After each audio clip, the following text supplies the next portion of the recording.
Hey, it was good, y'all. I'm Exec Prolific. And Chris Brown, at this point, man, the guy's like a loud barking chihuahua that needs to be put on a leash. I compare him to a chihuahua because, he's loud, making a lot of noise, but he's harmless, right? And he's out here unguided. He needs some guidance. He needs to be put on a leash. I don't know exactly what's happened in his life, where he's now just on this path, of what he's on now. But long story short, he's his latest incident, I should say, outside of beefing with Kevin McCall and all the other random stuff that he's been into, he's now been kicked off a private jet for smoking weed. Now, Chris Brown denies that this happened, but it was reported by TMZ.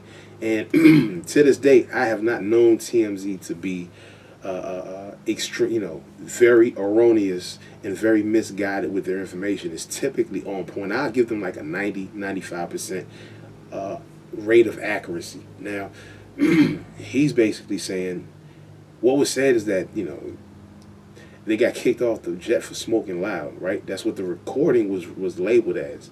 And pretty much what happened is that when they were asking Chris Brown about the whole situation, he was saying, look, we didn't have any weed. They're just giving us problems because we're young, rich. We're young and rich. And what you need to do is talk to the pilot, because he was asking us if we had an 8 ball that we wanted to sell him, and we don't sell drugs. That's what he said to TMZ. Now, Chris Brown's 27 years old, and just the other day I heard a song. I think it's called "Gimme That" with Chris Brown and Lil Wayne. And in the beginning of the song, before he started singing, Lil Wayne said something about Chris Brown, the 16-year-old phenom. That's just either yesterday or day before. And I'm hearing he's 27. So that means this guy's been in the music game for at least 11 years. That's over a decade. Now, in that decade, you got to understand, in 16, most people are in their 10th grade of high school, just getting out their freshman year, or about to go to, basically sophomores. From then to now, he's basically not been in a real school. It's basically tutors.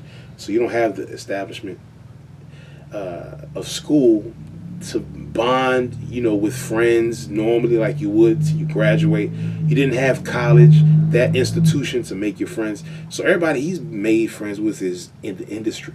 And everything in the industry is real fickle. People only cool with you when things are hot, when you're hot, and So my whole thing is, I think now he's at a point in his life where he's successful, rich, and too well known to date normally.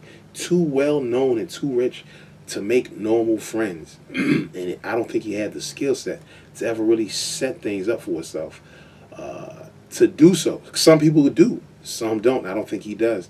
And now he's just on his path of trying to find himself, you're claiming blood. You never ran the streets. How are you blood if, you basically bought your way into that? My thing is this. I just feel sorry for Chris Brown because he seems like he's on a downward spiral.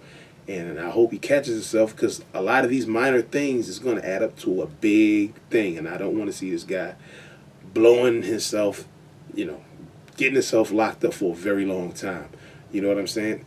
Anyway, leave a comment in the box below. Don't forget to subscribe to the channel. You can follow me on Instagram and Twitter at Exec Prolific. You could download the new podcast episode. And for you rappers, we got hip-hop instrumentals down below. You could also click my social media links.